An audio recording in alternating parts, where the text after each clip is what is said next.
নমস্কাৰ মোৰ মৰমৰ ছাত্ৰ ছাত্ৰীসকল আশা কৰিছোঁ সকলোৱে ভালে আছা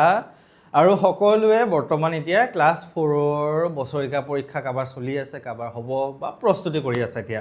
বছৰিকা পৰীক্ষাৰ কাৰণে তো আজি এটা ভিডিঅ' আনিছোঁ তোমালোকৰ বাবে স্পেচিয়েল ভিডিঅ' যে নবোদয় বিদ্যালয় বাছনি পৰীক্ষা যিটো অহা বছৰ এডমিশ্যন হ'ব 27 চনত নবোদয় বাছনি পৰীক্ষা 2027 তোমালোকৰ 5ত পঢ়ি থকা ছাত্ৰ ছাত্ৰীসকলৰ বাবে তোমালোকৰ এতিয়া ফৰ্ম ফিল আপ কেতিয়া হ'ব কি হ'ব কেনেকৈ হ'ব ক'ত আছে কি নাই গোটেইখিনি বিষয়ে মই অলপমান আজি ক'ম তোমালোকক আৰু তোমালোকে যদি নতুনকৈ চেনেলটোত আহিছে ছাবস্ক্ৰাইব কৰি দিব নাপাহৰিবা আৰু ঠাংকৈ এটা লাইক দবাই দিবা কিন্তু অ'কে আৰু সকলোকে JNV গাইডৰ পৰিয়াললৈ স্বাগতম জনাইছোঁ আকৌ এবাৰ আৰু কিন্তু এইবাৰ পৰীক্ষাত ফালিব লাগিব সকলোৱে দেই পৰীক্ষা কেতিয়া হ'ব জনাম ফৰ্ম ফিল আপ কেতিয়া হ'ব জনাম কোনে কোনে পৰীক্ষা দিব পাৰিব সেইটোও জনাম লগতে বয়স সীমা কিমান হ'ব হেতুও জনাম অসমৰ নতুনকৈ নবোদয় বিদ্যালয় ক'ত খুলিছে হেতুও জনাম ওকে তো আৰম্ভ কৰোঁ প্ৰথমতে অসমৰ মই অলপমান মেপখন দেখা দিছোঁ ঠিক আছে আমাৰ এখন অসমৰ গোটেই ধুবুৰীৰ পৰা শদিয়ালৈকে এইফালে বৰাক ভেলীৰ পৰা লৈ ব্ৰহ্মপুত্ৰ ভেলীলৈকে গোটেইখন আমাৰ মেপ আছে ওকে তো ইয়াতে আমি যদি চাওঁ মেপখন ভালকৈ তো মেপখনত এটা বস্তু তোমালোকে ইয়াত দেখিব পাবা যে কিছুমান নতুন নতুন জিলা গঠন হৈছে যেনেকৈ এতিয়া মাজুলী জিলা গঠন হৈছে তোমাৰ তাৰপিছত আমাৰ চৰাইদেউ জিলা গঠন হৈছে হোজাই জিলা গঠন হৈছে তাৰপিছত সাউথ সালমাৰ ডিষ্ট্ৰিক্ট আমাৰ আহিছে নতুনকৈ তাৰপিছত এইফালে বিশ্বনাথ শোণিতপুৰখন ভাগ হ'ল বিশ্বনাথ আৰু শোণিতপুৰ ভাগ হৈ গ'ল এইফালে তেনেকুৱা টাইপত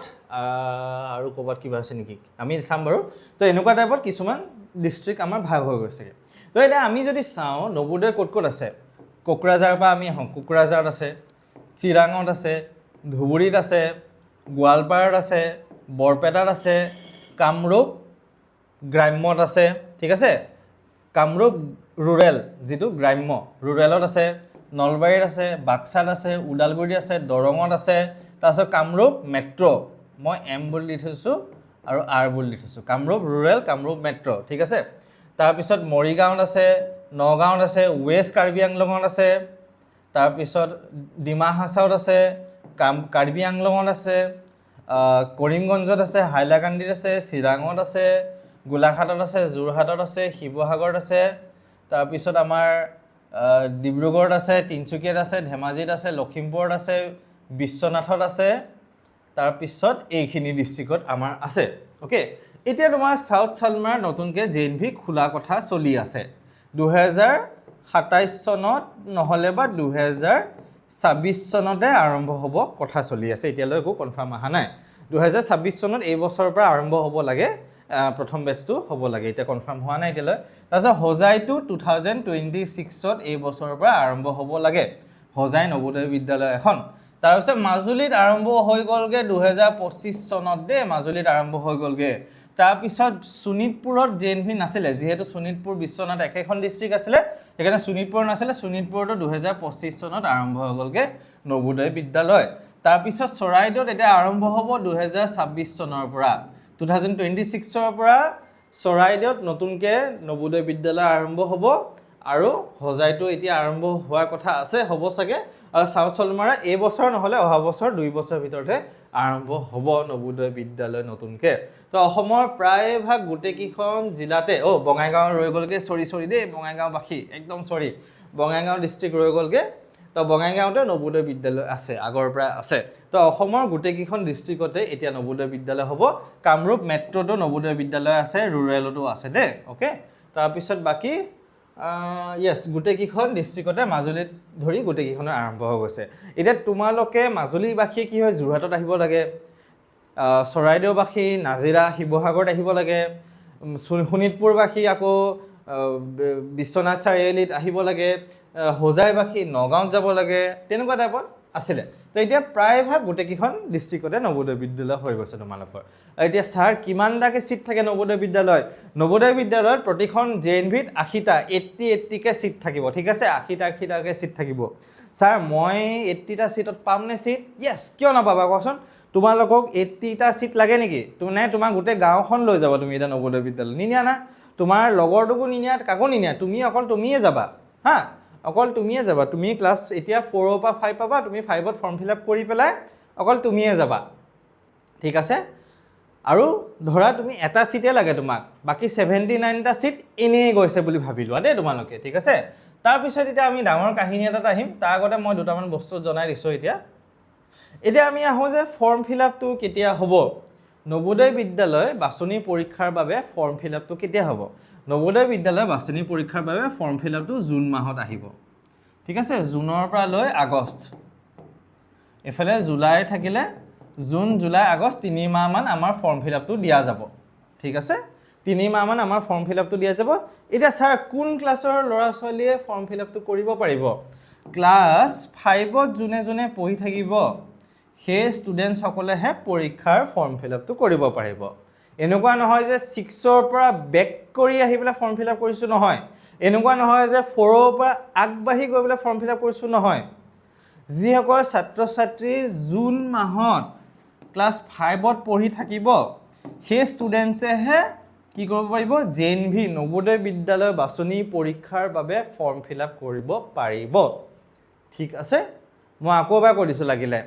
জুন জুলাই আগষ্ট 3 মাহ ফৰ্ম ফিল আপ দিব 2026 চনৰ এতিয়া এই বছৰ যিসকল এই বছৰ ক্লাছ 5ত পঢ়ি থাকিব মানে মই ভিডিওটো বনাইছো ফেব্ৰুৱাৰী মাহত ফেব্ৰুৱাৰী মাৰ্চ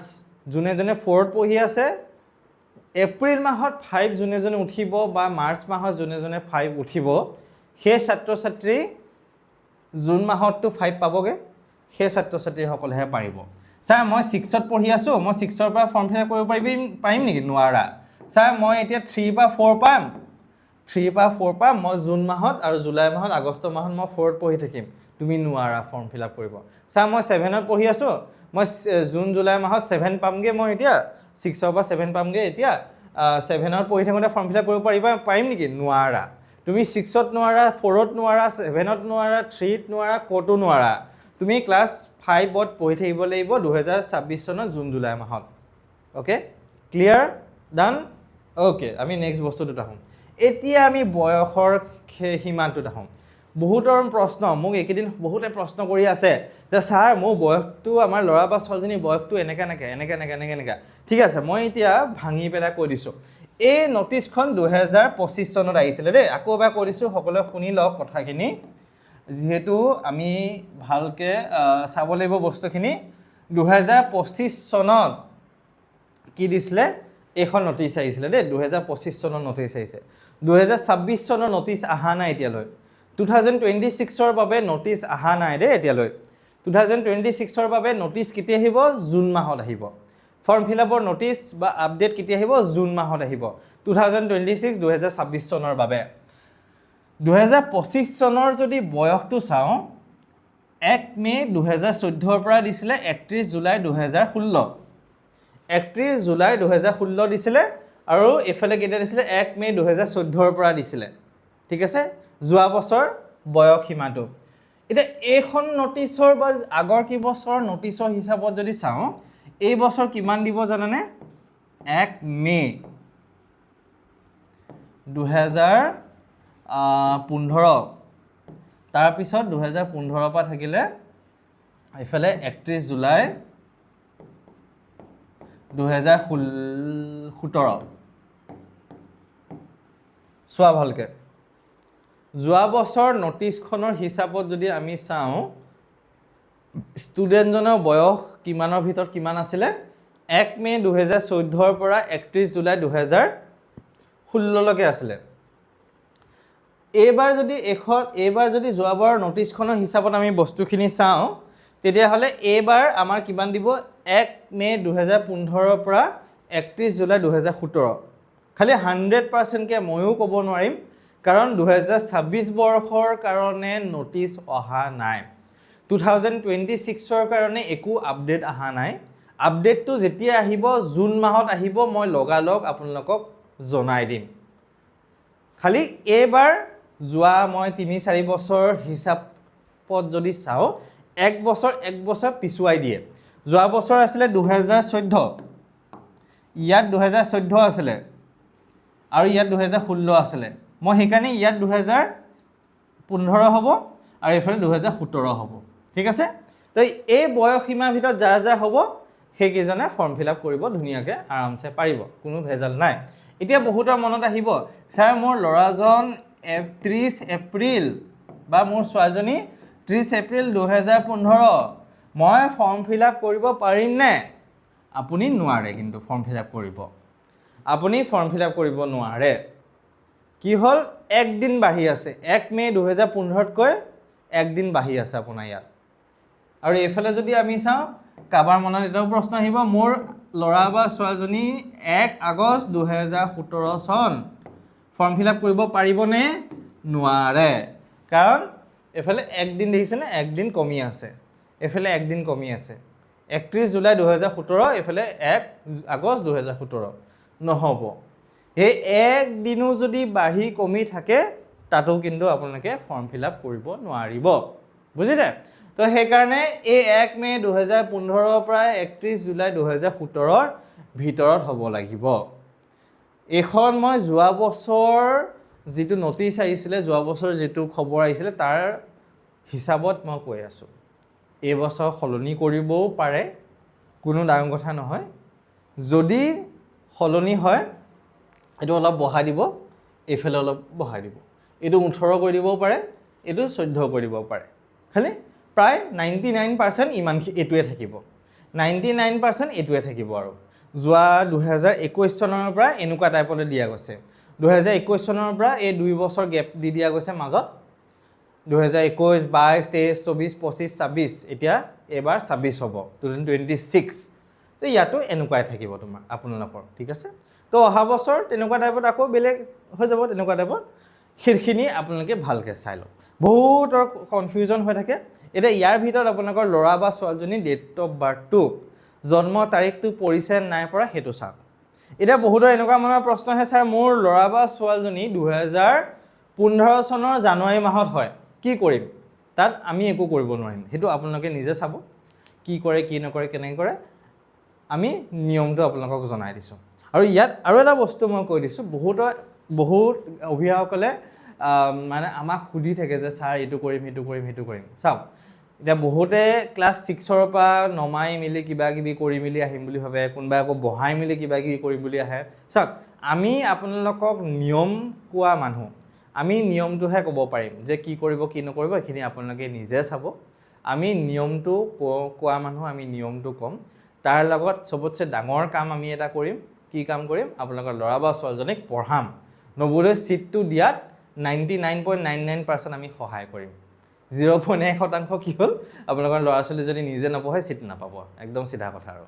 99.99% আমি সহায় কৰিম যে ল'ৰা বা ছোৱালীজনী যাতে চিটটো পায় নবোদয়ত ভালকৈ পঢ়ি পেলাই এনেকুৱা নহয় যে চাহ চিনাকি দি পেলাই চিট পাব কিবা পাব সেইবিলাক একো কাৰবাৰ নাথাকে নবোদয় বিদ্যালয়ত মই আগতীয়াকৈ আৰম্ভণিতে আপোনালোকক কৈ দিছোঁ ভালকৈ পঢ়িব লাগিব চিট পৰীক্ষা ভালকৈ দিব লাগিব তেতিয়াহে চিট পাব এনেকুৱা নহয় যে MLA ফোন কৰিলে চিট পাই যায় MP ফোন কৰিলে চিট পাই যাম নহয় আপোনালোকে অকল এজন মানুহক চিট দিব পাৰিব চাগে নৰেন্দ্ৰ মোদী আমাৰ প্ৰাইম মিনিষ্টাৰে চিট দিব পাৰিব তাৰ বাহিৰে বেলেগ কোনে নোৱাৰে ঠিক আছে সেইকাৰণে মই আগতীয়াকৈ আপোনালোকক বস্তুখিনি জনাই দিছোঁ এতিয়া আমি আহোঁ যে ক্লাছ 5ত পঢ়ি থাকোঁতে গম পালোঁ ডেট অফ বাৰ্থটো গম পালোঁ ঠিক আছে আমি এটা ইম্পৰ্টেণ্ট পইণ্টত আহোঁ এতিয়া আপোনালোকৰ পঢ়া ডিষ্ট্ৰিক্ট ঠিক আছে পঢ়া ডিষ্ট্ৰিক্ট যিখন আৰু হোম সেইখন একেই হ'ব লাগিব কিন্তু আপোনালোকৰ পঢ়া ডিষ্ট্ৰিক্ট আৰু থকা ডিষ্ট্ৰিক্ট সেইখন একেই হ'ব লাগিব এনেকুৱা নহয় যে ছাৰ মই পঢ়োঁ যোৰহাটত মই থাকোঁ যোৰহাটত খালি মোৰ আধাৰ কাৰ্ডত আছে গোলাঘাট তেনেকুৱা নহয় আপোনালোকৰ আধাৰ কাৰ্ডৰ হিচাপত যিখন ঘৰৰ ডিষ্ট্ৰিক্ট আৰু স্কুলৰ ডিষ্ট্ৰিক্ট একেই হ'ব লাগিব দুটা বস্তু কিন্তু আধাৰ কাৰ্ডৰ হিচাপত ঘৰৰ ডিষ্ট্ৰিক্ট আৰু স্কুলখনৰ ডিষ্ট্ৰিক্ট একেই হ'ব লাগিব এটা বহুতো এনেকুৱা হয় যে গুৱাহাটীত থাকোঁ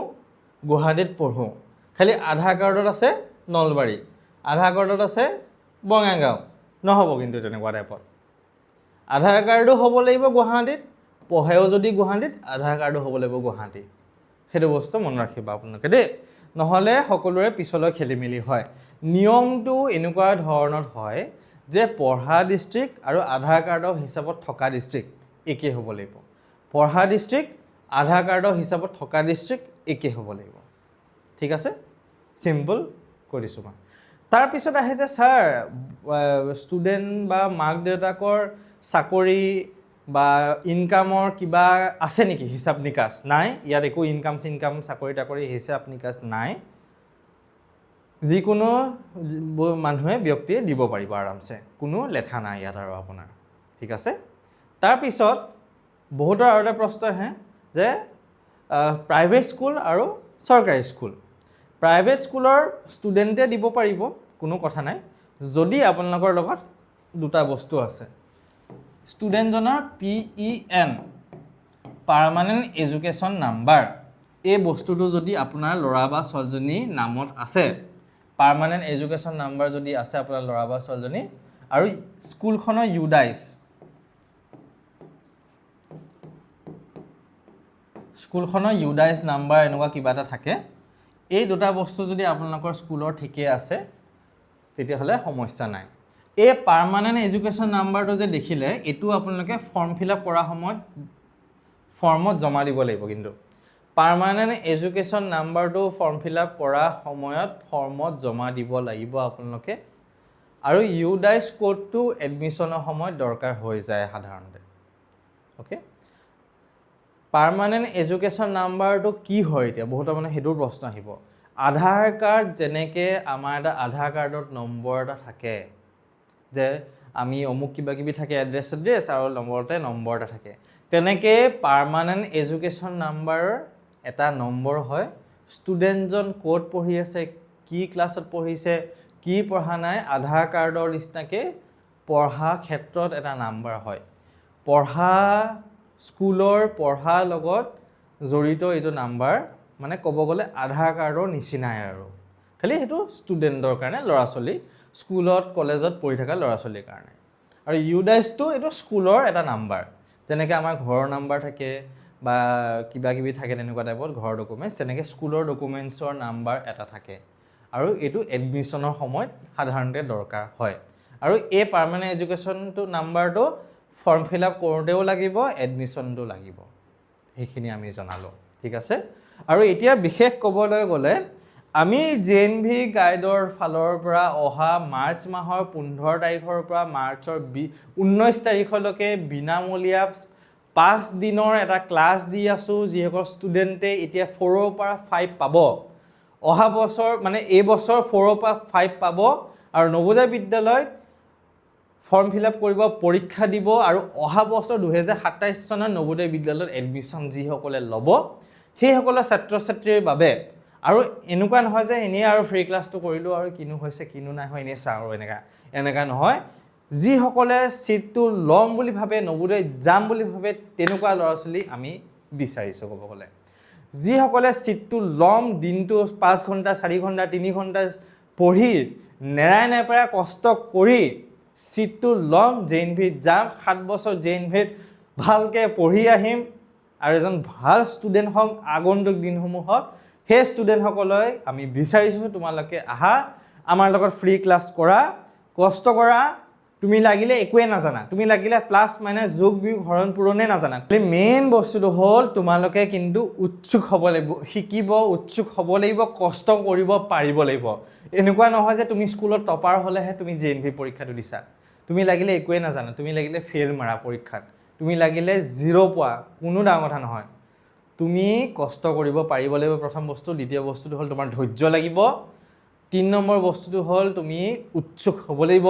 বস্তুবিলাক শিকিবলৈ তেতিয়া কিন্তু তুমি JNV সিট পাবাই 100% তুমি সিট পাবাই সেইটো কথা মনত ৰাখিবা তুমি ওকে ষ্টুডেণ্টছ তো সেইখিনি তোমালোকক মই জনালোঁ আৰু JNV গাইডৰ ফ্ৰী ক্লাছৰ বাবে তোমালোকে ইয়াত দিয়া নম্বৰটোত যোগাযোগ কৰিব পাৰিবা আৰু ইয়াতে ডিটেইলছখিনি মই দি থৈ দিছোঁ হোৱাটছএপত মেছেজ কৰি দিবা তুমি ইংলিছ মিডিয়াম নে তুমি অসমীয়া মিডিয়াম তোমাৰ কোন ক্লাছত তুমি এতিয়া 4ৰ পৰা যদি 5 পাইছা তেতিয়াহ'লে 5 বুলি লিখি দিবা যদি 4ৰ বছৰিকা পৰীক্ষাও মানে তুমি দি আছা তেতিয়াহ'লে তুমি 5 বুলিয়ে লিখি দিবা ঠিক আছে আৰু তোমাৰ ডিটেইলছখিনি দি আমাক হোৱাটছএপত মেছেজ কৰিবা মেইনলি অসমীয়া মিডিয়াম আৰু ইংলিছ মিডিয়াম দেই সেই দুটা মিডিয়াম ক'বা কাৰণ আমাৰ ইংলিছ মিডিয়াম আৰু অসমীয়া মিডিয়াম দুটা মিডিয়ামৰ কাৰণে ক্লাছবিলাক বেলেগ বেলেগকৈ হয়,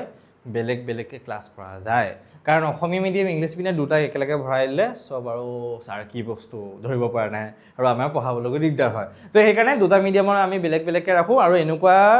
তোমালোকে হ'ব লাগিব আমি ছিটটো লৈহে এৰিম, সেইটো জোচ থাকিব লাগিব। হাউচ দ্য জোচ সুধিলে য়েছ ছাৰ মই ছিট ল'মেই, সেইটো আহিব লাগিব। লাগিলে তুমি ফেইল কৰা, তুমি নাজানা, তুমি 0 পোৱা, তুমি প্লাছ কৰিব নাজানা, মাইনাছ কৰিব নাজানা, একোৱে নাজানা তুমি, তোমালোকক উস্তাদ বনোৱাৰ দায়িত্ব আমাৰ, তোমালোকৰ উস্তাদ বনোৱাৰ দায়িত্ব আমাৰ। এইটো দেখিছা ন JNV গাইড আমাৰ, অ'কে?